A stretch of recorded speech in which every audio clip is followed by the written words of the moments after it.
Vamos a resolver el parcial 3 de la sección B del semestre marzo-julio 2019. En este caso, al igual que el otro parcial, el primer ejercicio tiene que ver con la parte más resaltante de este tercio del semestre, que tiene que ver con la codificación de canal por bloque, las probabilidades, etc. Tenemos un sistema A sin codificación de canal, no retorno a cero polar. ¿Okay? Se dan las condiciones de potencia, velocidad, se transmite por un canal AWGN, se conoce el eta, de manera que ya con estos datos nosotros podíamos, por ejemplo, determinar la probabilidad de error para el caso que siempre usamos de referencia. Se tiene un sistema B que toma los datos del sistema anterior, es decir, usa un vatio, espera transmitir, digamos, que al usuario le llegue esta velocidad, en el canal va a haber otra, y el canal es el mismo. Se le codifica con Hamming 7.4 y se envía por el mismo canal.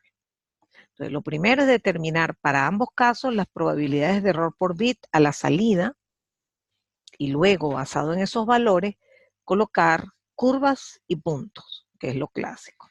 Entonces, el sistema A, calculamos la probabilidad de error sin codificar, ¿verdad?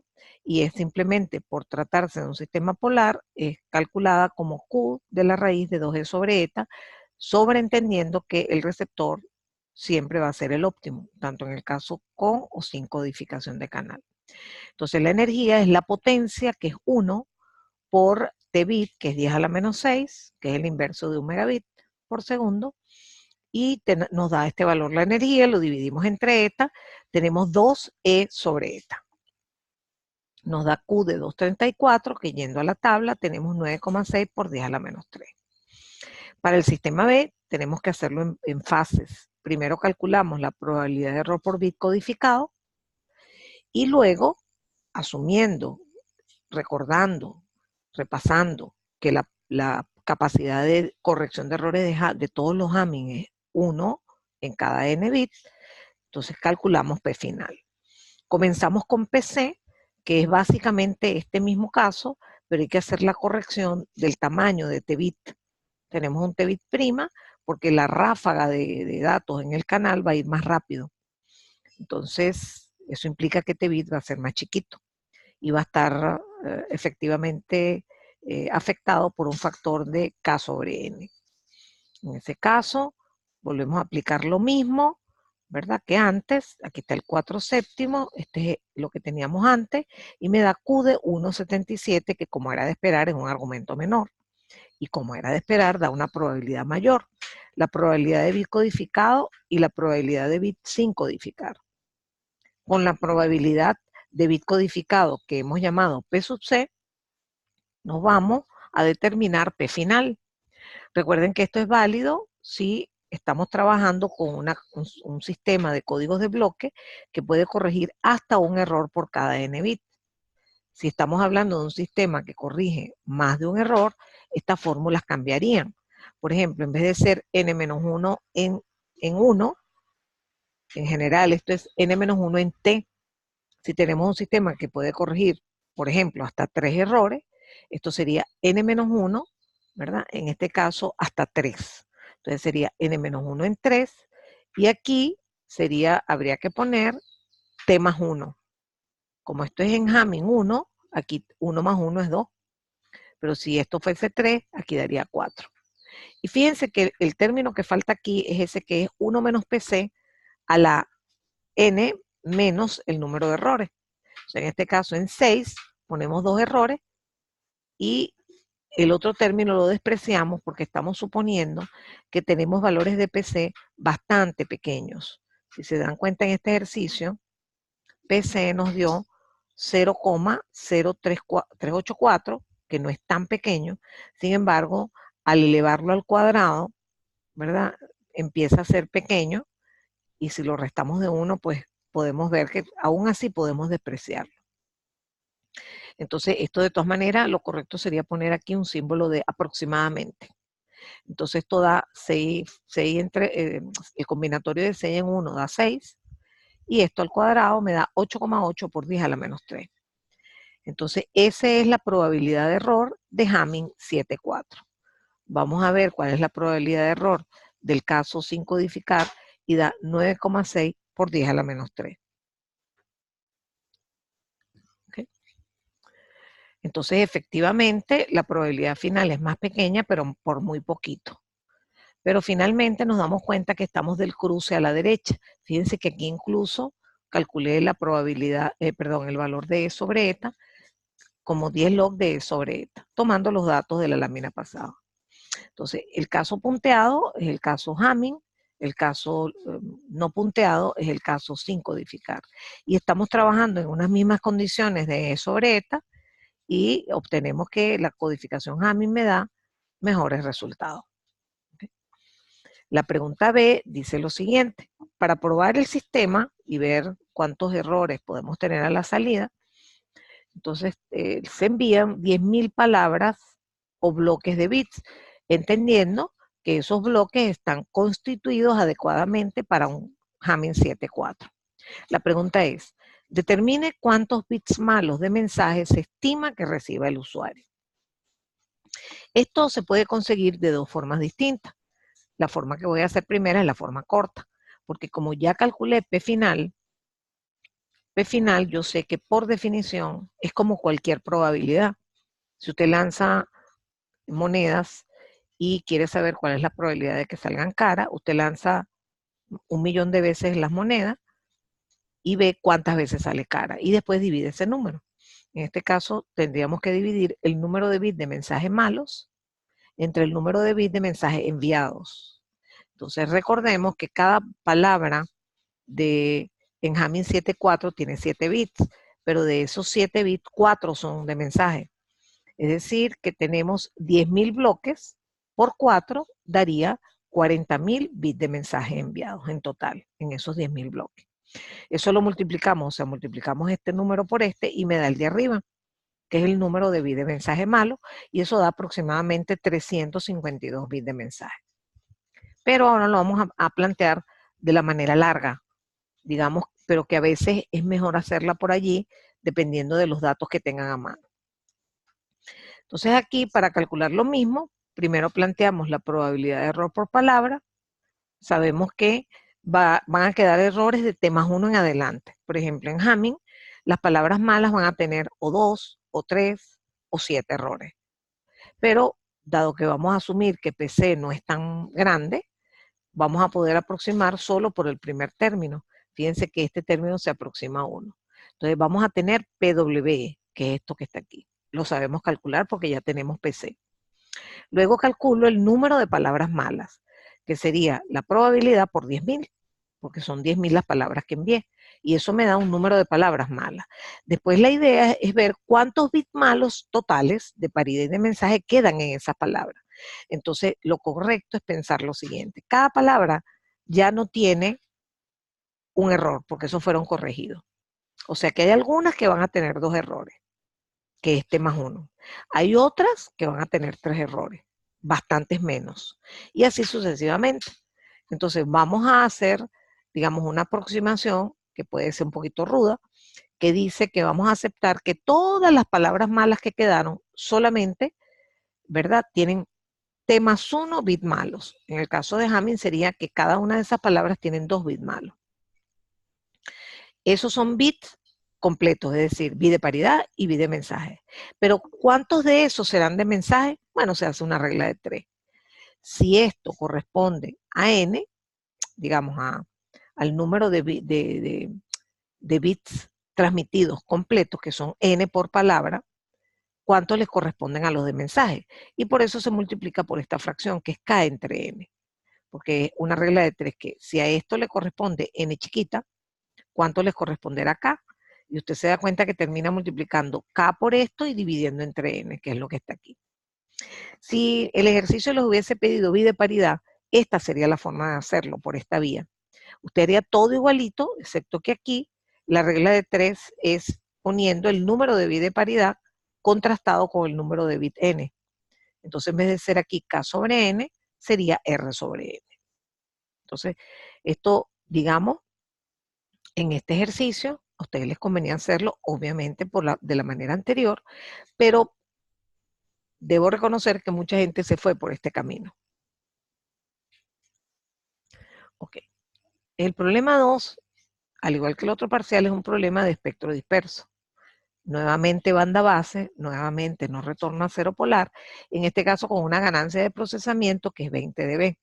Recuerden que la ganancia de procesamiento es un factor que mide en cierta forma cuánto se dispersa el espectro, porque da la relación de F-chip entre F-bit.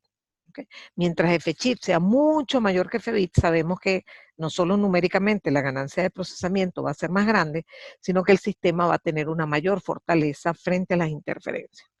Entonces, se dice que se espera que el usuario reciba 10.000 bits por segundo. Eso es una forma de decir que eso es F-bit. ¿Okay? Entonces observen que de aquí podríamos tener la relación F-chip entre F-bit y aquí tendríamos F-bit. Por lo tanto, tendríamos F-chip. La pregunta es, dibuje la depth de la señal de espectro disperso por secuencia directa que va al canal y determine numéricamente el mínimo ancho de banda. Lo primero es que usted tiene que saber que BDT es una secuencia no retorno a cero polar lenta. Entonces, lo que es F-bit es un número que es relativamente pequeño cuando usted lo pinta frente a F-chip. Ambas se dice que tienen una densidad espectral que es un sin cuadrado, como toda señal no retorno a cero polar, pero la de la secuencia CDT es un sin cuadrado gordo que corta en F-chip, su primer lóbulo es banda base, y BDT corta en F-bit que es chiquitico. Pero cuando usted multiplica esas dos secuencias, incluso yo se los hice en las láminas, resulta que es la convolución de las DEPs. ¿Ok?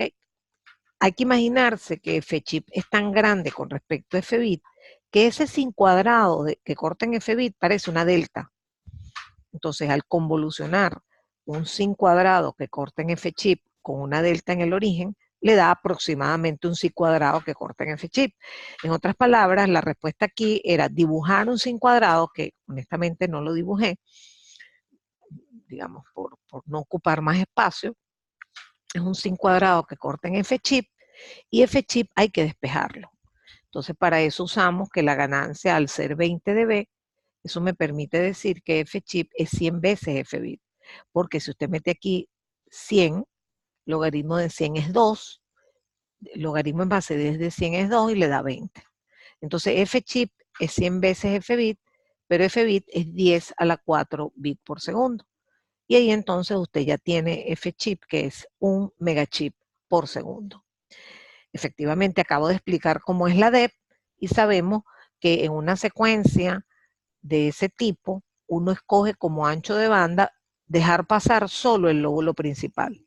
Y el lóbulo principal cruza en F-chip, que es numéricamente en hertz es 1 megahertz. Entonces, eso es lo que se le va a exigir al canal, que tenga un ancho de banda de 1 megahertz. ¿Okay? Entonces, estas son las características que uno espera que usted conozca de la secuencia de espectro disperso. ¿Cómo se generan? Entonces, manejar un poco la generación de secuencias de duración máxima, que fue las que cubrimos. Cómo se calculan los elementos que reflejan que efectivamente esto tiene una ventaja, como la ganancia de procesamiento. Y después, cómo es la ocupación espectral en cada una de las partes del circuito transmisor y receptor. Vamos a pasar ahora al problema 3, que es un problema de códigos de bloque, que dice que tengo un código de bloque 10.4. La pregunta dice, determine la capacidad de corrección de este código. Y con esto en la mano, ya sabe que es un código 10.4 con una determinada capacidad de corrección, debe escribir una matriz G válida. Entonces, en primer lugar, para ver la capacidad de corrección, usted sabe que uno va a calcularlo a través de la relación de Hamming. Si hay 4 bits de mensaje en 10, es porque hay 6 de paridad. R igual a 6. 2 a la R tiene que ser mayor o igual que 10 a la 0, más 10 a la 1, y nosotros podíamos quitar esto. Si hacemos esta cuenta, nos damos cuenta que efectivamente 2 a la 6 es mayor que esta suma, y entonces tanteamos con t igual 2, y por eso agregamos este elemento. Y allí sí nos paramos porque el elemento de la izquierda es 2 a la 6, que es 64, y esta suma de 3 términos me dio 56. Recordando que 10, el combinatorio de 10 en 2 es 10 factorial entre 2 factorial entre 8 factorial, que es 10 menos 2. Entonces eso resulta tener este valor, porque aquí quedaría 10 por 9 por 8 factorial, se cancela con el 8 factorial de abajo. Y queda 56. Ya sabemos que si sumamos aquí la combinatoria de 10 es 3, no vamos a cumplir, porque estamos demasiado cerca, este número de este. Van a sobrar combinaciones, eso sí, porque no, a pesar de que estamos trabajando con la relación de Hamming, 10,4 no es un código Hamming. Los códigos Hamming son perfectos porque el lado izquierdo es exactamente igual al lado derecho. Entonces, bueno, lo cierto es que este código tiene una capacidad de corrección de 2 bits por cada 10. Ese ejercicio, por cierto, lo usé en la clase de teoría para demostrarles que efectivamente se podían corregir 2 errores en una palabra de 10 bits usando el simulador. ¿Cómo haríamos la matriz G? Bueno, lo primero, si es un código 10,4, usted sabe que como son 4 bits de mensaje que van a ser seccionados, usted va a tener M1, M2, M3, M4, por lo tanto G tiene que tener 4 filas. Solamente piensen en la multiplicación matricial de M1, M2, M3, M4 por G. La única forma de que esto cuadre es que el número de filas sea 4. Y el número de columnas siempre es igual a N, que en este caso es 10. A sabiendas de que en el extremo derecho de la matriz de generación tiene que caber una matriz de identidad que permita insertar en la palabra codificada los bits de mensaje. Por lo tanto, esa matriz de identidad es 4x4. Lo que me queda es esto que está aquí. ¿Cómo pongo eso? ¿Cómo relleno eso? Bueno, en primer lugar, tiene que acordarse que esto va a ir aquí, en la matriz de recepción, y esa matriz de recepción va a tener las siguientes dimensiones. Primero va a tener 10 filas. ¿Por qué? Porque le van a llegar palabras codificadas de 10 bits. Y luego va a tener R columnas. En un código 10,4 tenemos 6 bits redundantes, por lo tanto vamos a tener 6 columnas. Y por eso aquí vamos a tener una matriz de identidad. Pero el cuento va de que esto que usted está aquí tiene que ponerle unos y ceros que van a ser los mismos que están aquí. Y una de las condiciones que usted tiene que recordar es que ninguna de estas filas puede ser idéntica a la otra. Y ya sabemos que aquí tenemos la matriz de identidad 1, 0, 0, 0, 0, 0, 1, 0, 0, 0, 0, 0, 1, hasta que llega a 0, 0, 0, 1. Entonces, usted aquí no puede poner ninguna fila que sea igual a esa. Eso es un elemento a considerar. Es muy fácil conseguir 4 filas que sean distintas cuando usted está jugando con 6 bits. Entonces mejor aquí ya nos volvemos a la matriz de generación porque nos damos cuenta que lo que usted ponga aquí va a reflejar la combinación que usted está haciendo con los bits M1, M2, M3, M4. Por ejemplo, si usted tiene esta fila, perdón, esta columna, usted sabe que M1 va a quedar multiplicado por 0, M2 va a quedar multiplicado por 1, M3 va a quedar multiplicado por 1 y M4 por 0. Es decir, que ese bit de paridad va a ser M2 más M3. Este bit de paridad va a ser M1 más M2 más M3 más M4. Bueno, los voy a poner en la próxima lámina, pero para que sepan qué es lo que estoy haciendo. El siguiente sería M1 más M2 más M3. Ya va. Y aquí los puse. Entonces aquí el bit de paridad 1 es M1 más M2 más M3 más M4. El 2 es M1 más M2 más M3. Lo cierto es que usted ha hecho el esfuerzo de que ellos aparezcan más o menos el mismo número de veces. Ok, eso no tiene por qué ser exacto. Por ejemplo, aquí M1 aparece 4 veces. Aquí, aquí, aquí, aquí. M2, 1, 2, 3, 4, 5, 6 veces aparece M2. M3 aparece 1, 2, 3, 4 veces. M4 aparece 1, 2, 3 veces. Eso es una forma de hacer los bits de paridad. Entonces, esta es una forma de diseñar las matrices de generación y la matriz de identidad. La matriz de recepción, que tiene una matriz de identidad inmersa. El problema 4 tiene que ver con código cíclico. En este caso, se pide construir un código cíclico 5,K. Recuerden que K es el número de bits de mensaje, por lo tanto, R es 5 menos K. Alguien me dio la descomposición de la que debo partir, que es 1 más X a la N. que es x a la 5. Y esa descomposición máxima llega a esto. Es decir, uno podría pensar, cónchale, ¿y esto no se podrá simplificar más? No, la respuesta es no. Entonces, usted sabe que estos polinomios, los polinomios irreductibles o irreducibles, las potencias de x me dicen cuánto vale r. Por ejemplo, si yo escogiese como polinomio generador estoy usando un bit redundante. Pero si está usando un bit redundante es porque va a usar 4 de mensaje, para que 4 más 1 dé 5. En cambio, si se decide por este polinomio, la potencia más alta va a ser r igual 4, la que le va a indicar el valor de r. Es decir, que va a usar 4 bits redundantes, lo que lo obliga a tener un solo bit de mensaje. Entonces, r igual 1 y r igual 4 son las dos opciones posibles, y eso implica k igual 4, que está combinado con r igual 1, o k igual 1, que está combinado con r igual 4.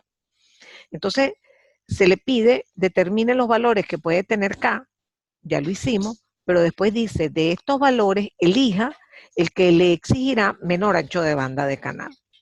Y aquí volvemos al tema permanente de decir cómo se calcula eso. Usted, vamos a poner un ejemplo, 5,4. Entonces, usted antes mandaba 4 bits y ya. Ahora no, ahora manda 5. Por lo tanto, donde antes le cabían los 4 bits, usted tiene que meter 5.